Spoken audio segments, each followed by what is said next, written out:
muncul pertanyaan yang tadi, apakah karena Anda tidak melihat Tuhan yang Maha Pencipta ini sehingga Tuhan saya menjadi tidak ada?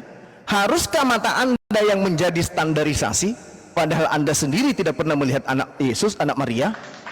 Kapan pernah Anda melihat anak Maria? Enggak pernah, hanya ada di angan-angan Anda saja. Rambutnya gondrong, hidungnya mancung, berjenggot, bercambang, berbulu lengannya, kemudian pakai jubah, terus di sampingnya ada domba-domba buahnya. Itu kan hanya hayalan, halusinasi Anda. Kapan Anda pernah melihat orang yang hidup di abad pertama? Pernah.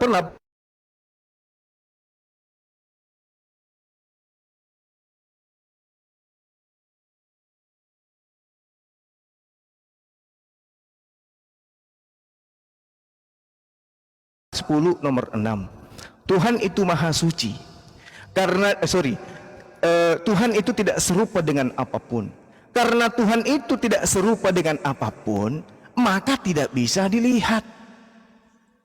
Atau oleh karena manusia tidak bisa melihatnya, maka Tuhan itu tidak bisa diserupakan dengan apapun. Ya kan? Misalnya Anda melihat kemudian kelapa. Anda akan mengatakan kelapa itu serupa dengan jeruk. Anda melihat kursi itu serupa dengan meja misalnya. Karena Anda melihat, sehingga Anda bisa menyerupakannya dengan apapun yang Anda mau. Tuhan itu tidak bisa diserupakan karena tak ada manusia yang pernah melihat Tuhan. Keluaran 33 nomor 20. Tidak ada manusia yang lihat Tuhan itu bisa hidup. Kalau tidak ada manusia pernah melihat Tuhan, lalu siapa yang ingin menjelaskan tentang Tuhan? Baca kitab saudara Yohanes 1 nomor 18. Tidak ada orang yang pernah melihat Tuhan, tetapi Yesuslah yang menjelaskan tentang Tuhan itu. Apa penjelasan Yesus tentang Tuhan? Tidak bisa dilihat, suaranya tidak bisa didengarkan, adanya di surga, maha mendengar, maha melihat, maha menghidupkan, maha mematikan, apalagi memberi hidup yang kekal, membangkitkan manusia, menghakimi manusia, menyiapkan surga dan neraka. Itulah Tuhan yang Yesus jelaskan. Yohanes 1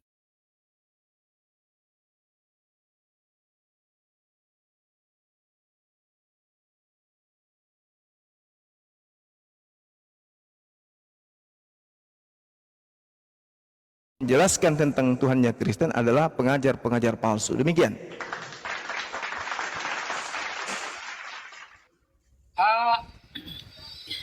Di dalam pembahasan ini tentang bagaimana Bang Suma sudah mengatakan bahwa Allah tidak bisa serupa dengan apapun, dan siapa yang mengatakan bahwa dia tidak serupa dengan apapun? Tuhan itu sendiri? Allah, dia sendiri mengatakan bahwa itu dinyatakan kepada siapa bahwa aku tidak serupa dengan apapun? Dia katakan kepada Yeremia, dia katakan kepada Yesaya, dia katakan kepada Samuel. Apa perkataannya? Aku tidak serupa dengan apapun. Yes, jelas. Laisa kamitslihi syai'. Dikatakan di dalam. Lalu kata Yesus begini. Lalu kata Yesus begini. Barang siapa yang melihat dia, melihat Bapa, sama dengan dia melihat aku. Barang siapa yang membunuh Yesus sama dengan membunuh. Dengar baik-baik dulu, Bang Suma. Iya. Bahwa Yesus sedang menggambarkan Allah Bapa serupa dengan dia. Makanya Yesus bilang apa? Aku di dalam dia dan dia di dalam aku. Dan itulah yang bahwa Yesus sudah menyatakan diri. Makanya Allah Bapa menyatakan dirinya dengan anaknya yang tunggal, yaitu Yesus Kristus. Maka kami kenal Yesus itu sebagai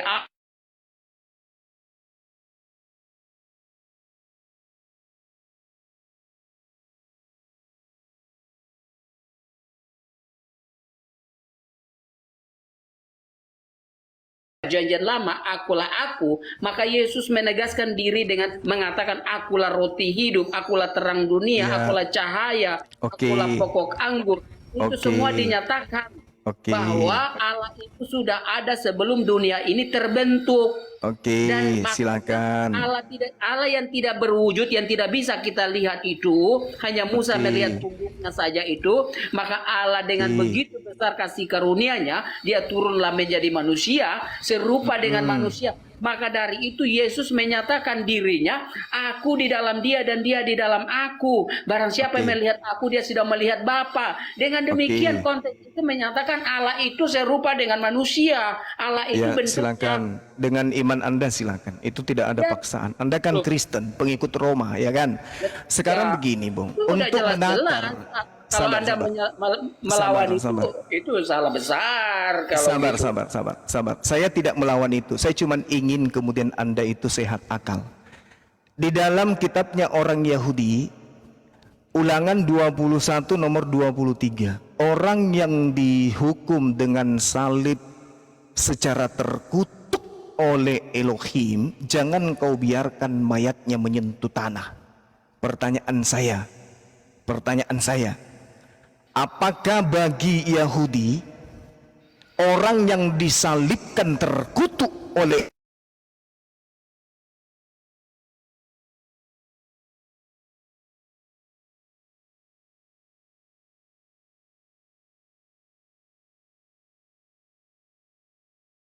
orang yang Orang yang- tertutup, saya bacakan adilnya ya. Janganlah mayatnya Yesus dibiarkan semalam-malaman pada tiang itu, tetapi haruslah engkau menguburkan si Yesus pada hari itu juga. Sebab Yesus yang mati tergantung secara terkutuk oleh Elohim, jangan kau menajiskan tanahku dengan mayatnya. Kepadamu menjadi milik pusakamu. Pertanyaan saya, apakah orang Yahudi mengatakan dan mengimani manusia yang disalib secara terkutuk oleh Elohim mereka itu adalah inkarnasi Elohim mereka? Jawab. ya, maka dari itu orang Yahudi itu menolak Yesus. Maka Yesus, kalau kita baca di dengar dulu Bang Suma, dengar dulu baik-baik. Injil Yohanes mengatakan di ayat 5, bab 5 ayat 8. Saya tidak mau berurusan dengan itu. Yang saya tanya Ulangan 21 nomor 23, manusia yang dihukum terkutuk di atas tiang salib, apakah kemudian bagi Yahudi itu adalah jelmaan Tuhan mereka yang nuzul ke bumi? Jawab. Iya, maka dengan tegas Kok di dalam iya? Injil Yohanes 5 ayat 18. Kok bawa Yohanes, yang- Bang? Kok bawa Yohanes, Bang? Abang. Baik-baik.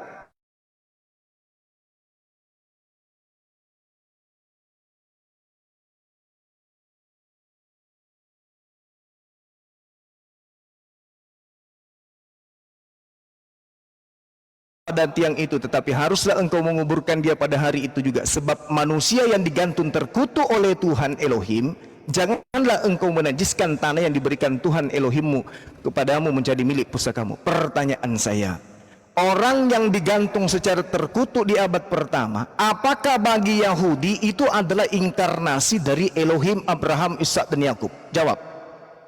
Saya jawab, bahwasannya orang Yahudi sudah menolak dia. Bagaimana dia bisa? Berarti orang Yahudi tidak percaya.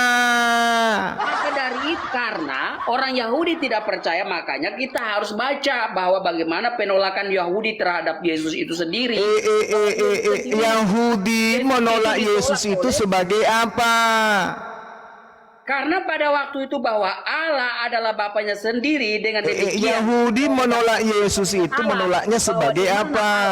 di mana Yesus menyamakan diri dengan Bapa itu sendiri, maka ditolak sama orang Yahudi. Oh, Anda salah. Jadi gini, ketika ada orang digantung sebagai manusia terkutuk oleh Elohim, ternyata Anda tidak punya data bahwa itu adalah Tuhan mereka. Kecuali hanya asumsi Romawi, Vatikan, Yunani, penganut Ini ajaran animisme. Sabar salah besar. Sabar dulu ya.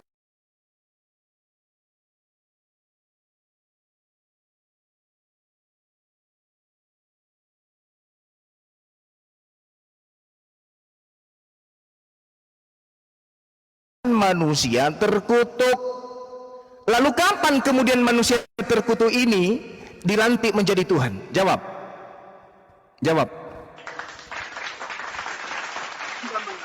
Jawab. Kapan manusia terkutuk yang mati di atas tiang salib ini dilantik menjadi Tuhan? Kapan?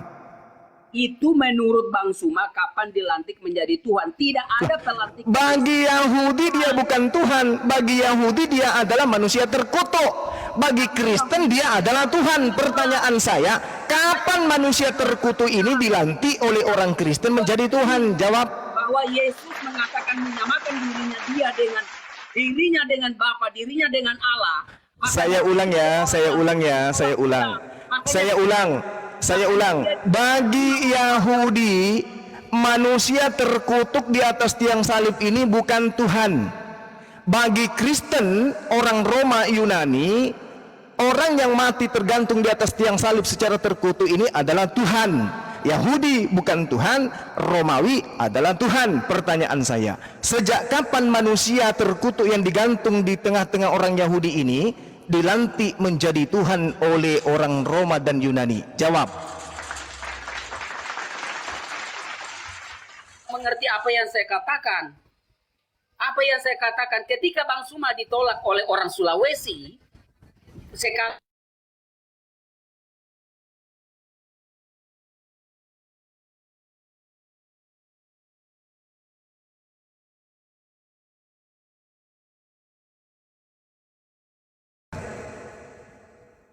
karena mereka melihat dari pengajaran yang diajarkan oleh Bang Suma itu sendiri.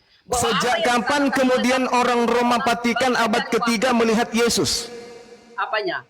Sejak kapan orang yang melantik Yesus menjadi Tuhan ini melihat Yesus itu kapan mereka lihat?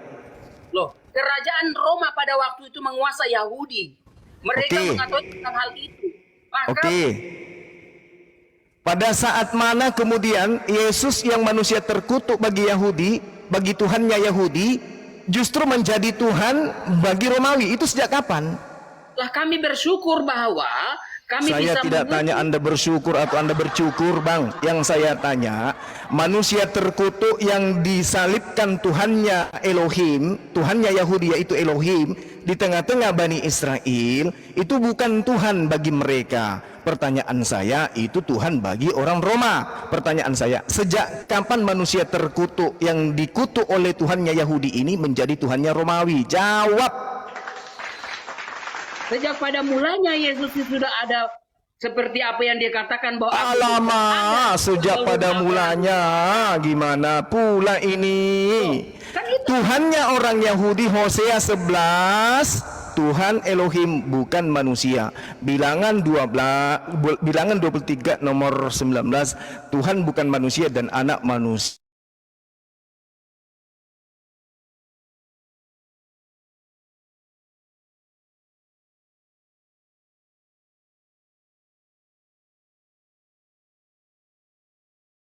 Sebagai sapi aja tidak, apalagi Tuhan. Pertanyaan saya, sejak kapan manusia yang dikutuk ini menjadi Tuhan bagi Roma dan Yunani? Sejak kapan? Sejak kapan? Sejak di mana Yesus disalib, mati dan bangkit mulia, disitulah kita mengatakan bahwa dia adalah Tuhan itu sendiri. Lalu Yahudi berarti sejak mayatnya manusia terkutuk ini bangkit dari kematian, sejak itulah kemudian dia dilantik menjadi Tuhannya Roma dan Yunani. Sepakat kita? Tidak ada, makanya apa? Rasul Paulus mengatakan bahwa dia yang terkutuk, dia yang disalibkan itu menjadi Tuhan. Begitu memberikan suatu kerendahan hati, mengosongkan diri Allah itu sendiri. Dengar baik-baik bahwa di dalam Injil Yohanes bab 16 kita baca 1-3, coba bertekun. Semuanya ini kukatakan kepadamu supaya kamu jangan kecewa dan menolak aku. Kamu akan dikucilkan, bahkan datang saatnya bahwa setiap orang yang membunuh kamu akan menyangka bahwa ia berbuat bakti bagi Allah. Mereka akan berbuat demikian karena mereka tidak mengenal baik Bapa maupun aku. Mereka tidak mengenal Bapa maupun aku. Pertanyaan saya terkait dengan Yohanes 16 ini. Sabar. Pertanyaan saya terkait data nomor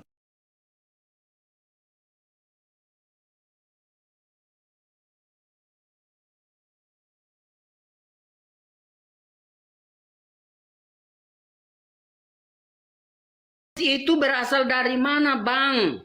Pertanyaan saya ulang ya. Yohanes 16 nomor 1 sampai nomor 3 yang Anda bawa, Yesus sedang bercakap-cakap dengan orang Yahudi yang tidak menganggap manusia terkutuk itu Tuhan, atau sedang berbicara dengan orang Roma yang menganggap manusia terkutuk itu adalah Tuhan? Dia Jawab bukan dengan jujur. berbicara dengan orang Roma, dia sedang berbicara dengan para murid-muridnya. Bahwa Yaitu orang loh, murid-muridnya Yesus itu orang mana? Bukankah dia orang jawab aja, yaitu orang Yahudi. Yahudi. Oke, baik. Sekarang dengarkan saya. Teman-teman mendengarkan bahwa Yesus sedang bercakap dengan orang Yahudi. Dengarkan. Padamu supaya kamu jangan kecewa dan menolak aku, wahai orang Yahudi. Kamu orang Yahudi akan dikucilkan. Bukan orang Roma ya, bukan orang Kristen. Bahkan akan datang saatnya setiap orang yang membunuh kamu, yang datang membunuh orang Yahudi di sini siapa? Yahudi. Siapa orang Yahudi yang datang membunuh murid Yesus ini siapa? Ya siapa? Menurut Bang Suma siapa yang membunuh orang Yahudi? Para Rasul, Kisah Para Rasul 8 nomor 3, Galatia 1 nomor 13, 1 Korintus 15 nomor 9. Tetapi Nabi Saulus berusaha membinasakan jemaat itu dan memasukkan mereka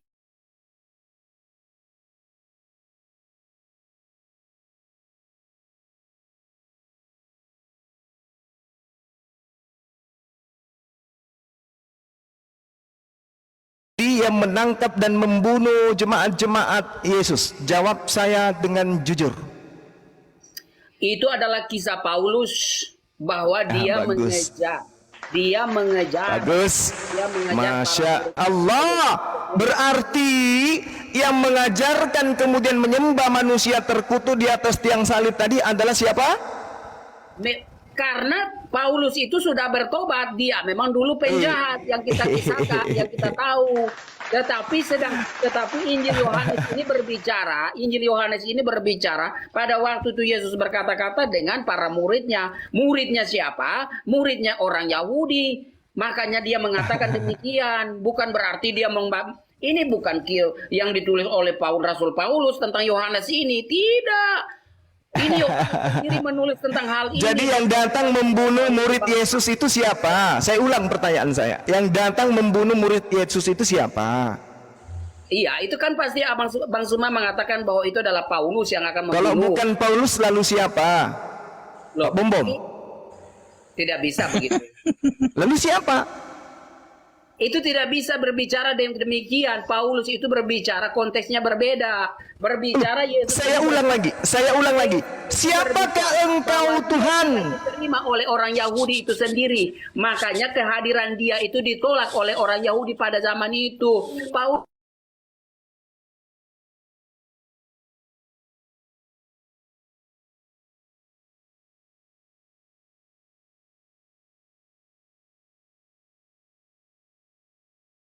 hadir pada zaman itu, murid. Paulus mengaku dia dipilih sejak dalam rahim ibunya. Pada waktu itu sebelum Paulus memberitakan kebenaran ini, apakah dia menjadi salah satu 12 murid itu adalah dia adalah salah satunya? Bukan. Dia tidak pernah dipilih oleh Yesus. Oke. Sekarang kalau dia tidak pernah dipilih oleh Yesus, dengar, Bung. Jangan mulutnya bicara kayak mesin ketik peninggalan Belanda. Dengarkan saya, dengarkan. Yesus memilih 12 murid. Yohanes 6 nomor 70. Bukankah aku yang memilih engkau yang 12? Yesus yang memilih 12. Paulus juga mengaku di dalam Galatia 1 nomor 15. Aku dipilih dari sejak dalam rahim ibuku. Pertanyaan saya, Saulus ini dipilih dari sejak dalam rahim ibunya, padahal dia sesama dengan Yesus. Dia dipilih sebagai apa? Murid Yesus atau sebagai anti Yesus? Pernyataan itu Yesus kepada Paulus bahwa Paulus mengatakan demikian, bahwa Paulus mengetahui bahwa Yesus itu adalah Allah, makanya dia menggambarkan bahwa aku telah dipilih oleh Allah. Yesus memilih yang ke-12. Aku yang memilih engkau yang 12. Paulus juga mengaku dipilih dari sejak dalam rahim. Pertanyaan saya, Saulus ini dipilih sebagai pengikut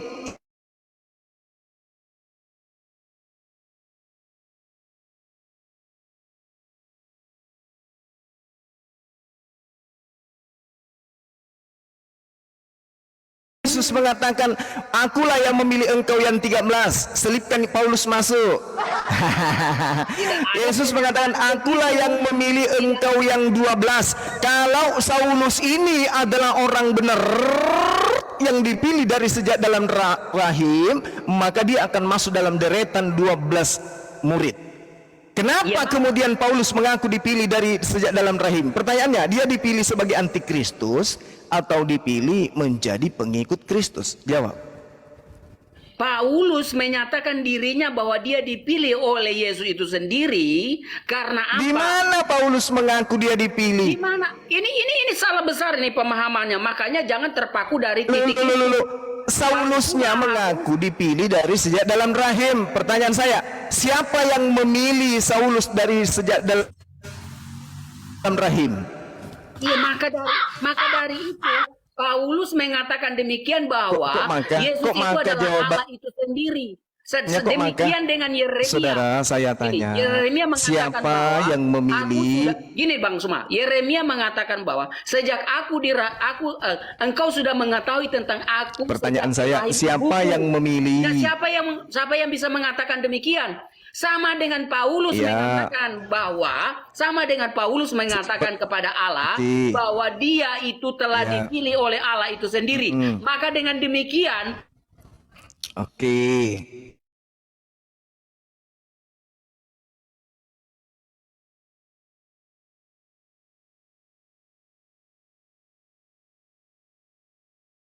bahwa dia sudah dipilih oleh Yesus itu sendiri, Bang Suma. Jadi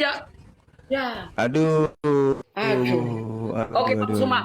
Bang Suma, saya terima kasih Bang Suma. Saya harus ini ada hal yang saya harus pakai ilmu. Oke Bang Suma, terima kasih. Anda sudah memberikan pemahaman. Jadi terima kasih. Saya mau turun dulu. Saya harus berjumpa dengan klien saya. Thank you. Ini sudah saya janji jam 4. Maaf sekali. Terima kasih host Bunda.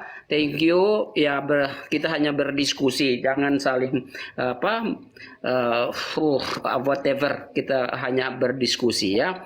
Tetap kebenaran ya. Semoga Bang Suma tetap menyembah kepada Allah Subhanahu wa taala. Saya juga menyembah Yesus sebagai Allah. Kita hanya menjalankan hidup ini, pada akhirnya biarkanlah Yesus yang akan memilih. Allah Subhanahu wa taala yang memilih, itu rahasia, kita tidak pernah tahu. Oke, terima kasih Bang Suma. Ayah keriting, bentar, penjelasanmu itu ngomong apa? Ya udah saya turun dulu, jangan lagi panjang, saya mau kerja. Oke lah. Panjang lebar juga nggak ada apanya kok. Iya, oke, terima kasih Theodorus. Mau merepet kok dipakai diskusi. Oke Theodorus. Saya cuma bisa berkata-kata demikian. Terima kasih Theodorus. Silakan lanjut dengan abang-abangku yang lain. Iya, mau merepet kok dipakai buat diskusi. Oke, thank you. Jadi teman-teman, kalau Yeremia dipilih dari sejak dalam rahim,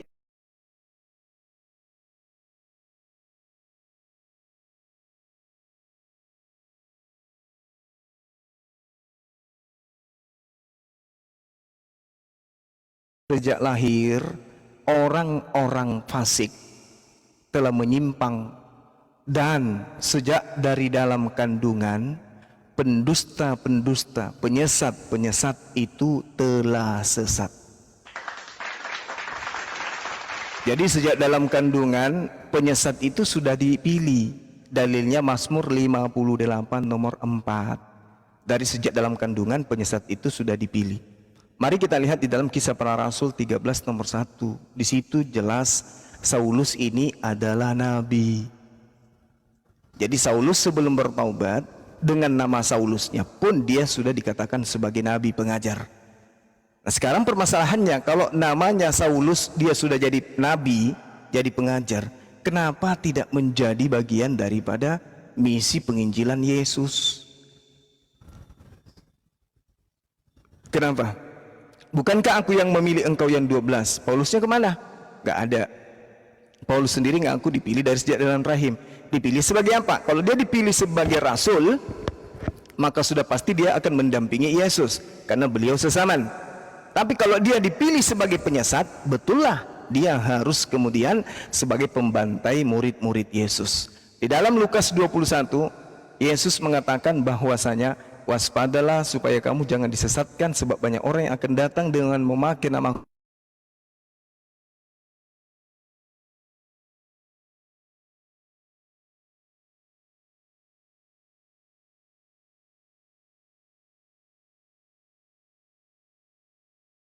ini, dan sejak kapan kemudian Yesus ini menjadi Tuhan?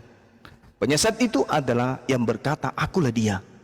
Siapa yang mengajarkan Yesus itu adalah Tuhan? Itulah penyesatnya. Saya kira demikian, saudara-saudara. Saya azar dulu sejenak. Silakan dilanjut sambil naikkan teman-teman yang lain. Siap, Gurunda. Bentar Bang Juma tadi, Bang Juma buka Waalaikumsalam, Imrus bentar. ada dalil tadi tentang yang mati terkutuk diulang. Itu diulang berapa tadi Bang Juma? 21 nomor 23. 21 nomor 23. Kelupaan, saya pernah ingat-ingat itu. Tentang Iya. manusia yang terkutuk. Oke, makasih Bang Juma. Sama-sama. Terusannya lihat di dalam ulangan 27 deh. 27 nomor 26. Baik, Juma. Siap, kasih Bang.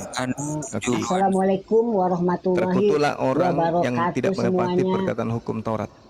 Waalaikumsalam warahmatullahi wabarakatuh. Saudara Profesor Imrus. Masya Allah. Sudah lama saya. Ayo yang lain geser dulu, kasih tempat guru kita. Silakan. Ini kursinya Bang, duduk Bang. Tumben hari ini nggak delay, Jangan, Profesor Bang, aduh. Imrus. Saya justru Tuh.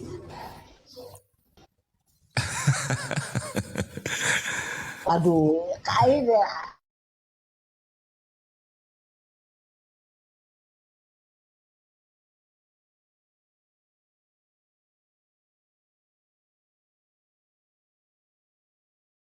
Ini sudah Merah. delay ini. Sudah merah. Merah lagi. Saya izin azar dulu ya. aduh Nanti kita saya lanjut. Assalamualaikum Silakan dulu, warahmatullahi saya mute dulu lah. wabarakatuh. Waalaikumsalam warahmatullahi wabarakatuh.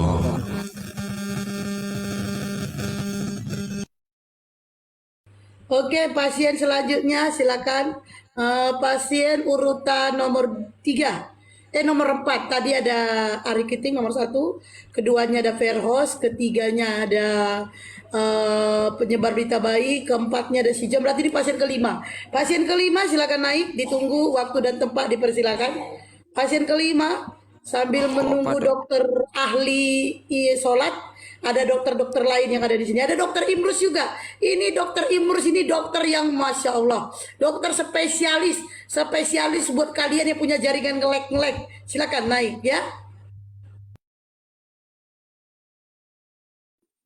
Kenapa pada jatuh empat-empatnya itu? Sinyal saya merah lagi Allah.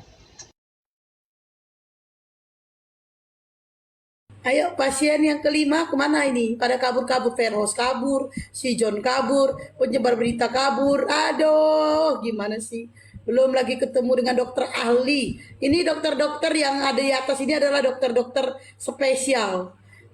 Dan dokter spesial yang bagian ahlinya sedang melakukan ibadah sholat asar. Jadi kita ditangani sama dokter-dokter.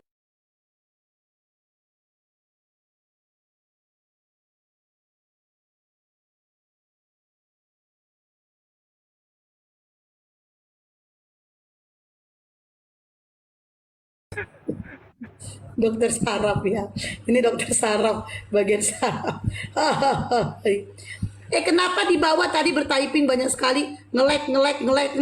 Itu Iya, typing nge-lag, Kak. kalian ngelek, tapi di atas gak ngelek loh. Di saya nge-lag loh Di tadi. atas, Nggak di ada. atas lancar loh. Gak ada ngelek-ngelek di tempat saya, Iya, di bawah bagus. pada bilang ngelek. Di atas lancar. Bang Juma ngomong apa, dibalas sama si Ayah Keriting. Bang Juma ngomong apa, dibalas sama Ayah Keriting. Lancar. Kenapa sama kalian di bawah ngelek? Berarti yang kalian di bawah HP kalian perlu dibanting. Habis itu pergi ke counter. HP-nya perlu direvisi. Di sini nggak ada ngelek loh, di atas nggak ada ngelek. Enak ini, normal. Dari tadi normal. Nggak ada loh, weh.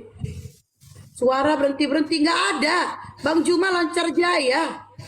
Terbalas-balas omongannya sama si Ayah Keriting. Ngelek, aduh, udahlah. HP kalian coba dibawa kalian banting tuh. Pasti. Apa Mbak Bro? Yang biasanya Orang nggak ngelek ada itu kan ngelek, saya. orang itu di bawah kok Tapi ngelek. tadi nggak ada yang ngelek, itu bagus semuanya. Hanya Iya, Ada punya makanya Imrus. kalau di atas gak ada yang ngelek beneran bunda, aku pun nggak ngerti loh, woi. Hanya punya Imrus yang ngelek.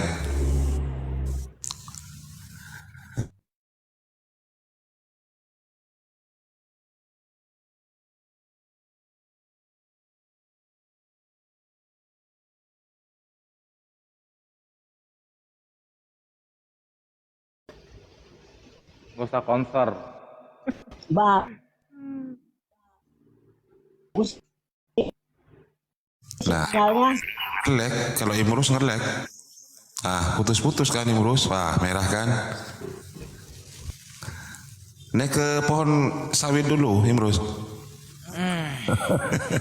Tedore tadi malam kenapa live-nya kok tiba-tiba berhenti Tedore? Lagi itu siapa yang orang Tiadek itu membahas itu apa, udah dibilang berkali-kali jangan bahas tentang apa pembunuhan di Bekasi apalah itu, Kopassus itu. Soalnya lagi musim pemilu. Bang Arif, Kenapa nggak diturunkan? Siap Bang Kompor, Romo Iromo. Lagi banyak juga diskusi begitu. Nah mungkin kata-kata itu lagi diskusi juga. Nggak mungkin kita turun lagi diskusi. Dia membawa narasinya ke situ. Udah saya peringatin. Itu ada pasien itu Martin. Selamat malam sore agama apa? Martin. 3, 2, 1. Udah turun. Ayo pasien selanjutnya.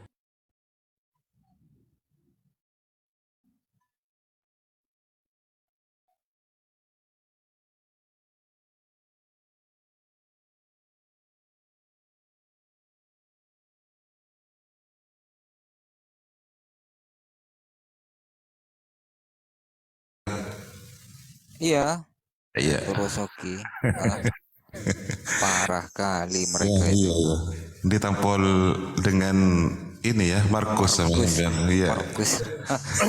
Yesus gila ya kata keluarganya. Assalamualaikum warahmatullahi wabarakatuh. Waalaikumsalam warahmatullahi wabarakatuh. Abangku peta lempu. Apa kabar semua?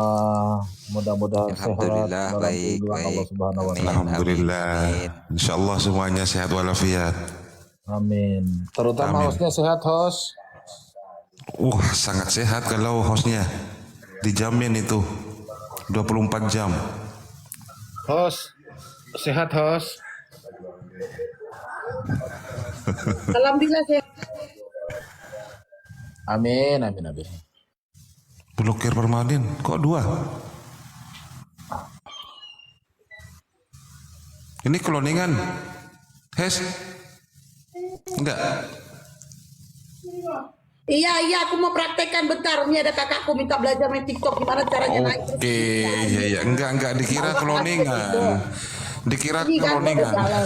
kau tinggal ini aja kau pencet, udah keluar kau, selesai. Atau kau pencet ini, keluar Itu kau, akunnya besar. Hubungan kali main HP. Dah keluar kau kan.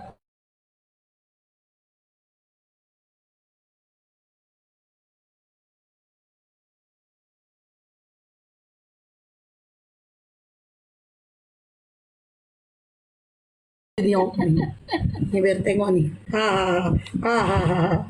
Ini dia orangnya nih. Norak. Bah. Pemberang dia. Bros, Oke, Pak, Bros, selanjutnya. kamu dari mana aja, Bros? Baru Dari nongol. tadi. Iya. Dari dulu Bang Apa Puan? Saya Bang ada di bawah tidak aja. pernah muncul dari dulu. Dia Ada Pak rutinnya Ustadz, saya di biasanya bawah Pak di Ustadz. di Bang Dalbu biasanya rutin tiap malam, tiap hari gitu. Saya di bawah, jadi bani typing. Jadi pendengar Pak Ustadz. Oh gitu ya. Enggak, Imrus ini dulu itu kan dia tiap hari di rumahku dulu. Tiap hari dia Jangan udah cukup blokir. Jangan sampai ntar gue masukin Indosiar nih. Dulu dia tiap hari ke rumahku loh. Udah Karena dia cukup. sering kesepak. Bengkak kakinya kena sepak. Kenapa aja? Aku semalam di room Hesti ini ternyata cuma numpang tidur, Hes. Makanya kau sepak juga. Makanya aku jarang memainin RTH karena jarang bersuara. Ya, orang yang jarang bersuara di rumahku ku tandai. Waduh.